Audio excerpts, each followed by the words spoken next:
New Queen Mary inspection report says urgent repairs needed to keep the ship viable for the next 2 years.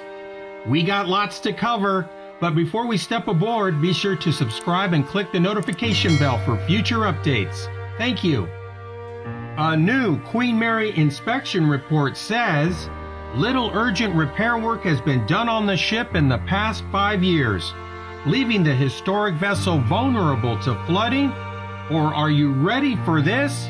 Possibly even capsizing if critical work isn't addressed. Yes, I said capsizing. The report from a city-hired naval architecture and marine engineering firm called Elliott Bay Design Group, which inspected the ship on April 28th, says the city would need an additional $23 million in urgent safety repairs to keep the ship viable over the next 2 years. The report from Elliott Bay Design Group was part of the bankruptcy court documents just released that paint a dire situation for the Queen Mary's condition, the operator's financial struggles, and the city's obligations. Urban Commons failed to complete at least $41 million in critical repair work on the ship, which is double the initial $20 million estimate the city released last month. The figure now higher because a recent inspection showed more watertight problems and issues related to leaks and potential flooding. We will discuss the inspection report repairs, but first, here's the financial update. Urban Commons owes the city $200,000 in base rent. It also owes the city $636,447 in passenger fees for the nearby Carnival Cruise Terminal and $65,336 in bounced checks from Catalina Express Pass through fees. It owes the city more than $58,000 in utilities, $9,558 in special event fees. In all, the city is owed $901,783 in rent and fees. The debtors have proposed $748,157, which the city says is insufficient to cover its losses.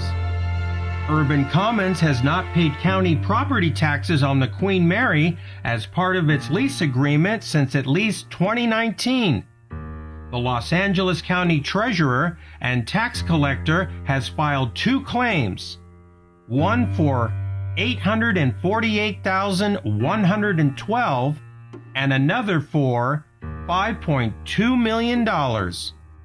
Among the structural problems identified by the city is as follows. The sewage holding tanks are compromised and not accessible under the state and health and safety guidelines. The piping system has leaks. The hull has structural and watertight integrity issues, and there is no working bilge system. This was listed as a critical issue to prevent flooding in the next 2 years. The current status of bulkheads and lack of a functioning bilge pump system and flood alarm system could lead to flooding throughout the ship, potential capsizing of the ship, and life safety and environmental issues to the extent that flooding occurred, according to documents. The emergency generator is not working and needs to be replaced. The boilers are not working and need to be replaced in order to provide heat and hot water throughout the hotel and for food services.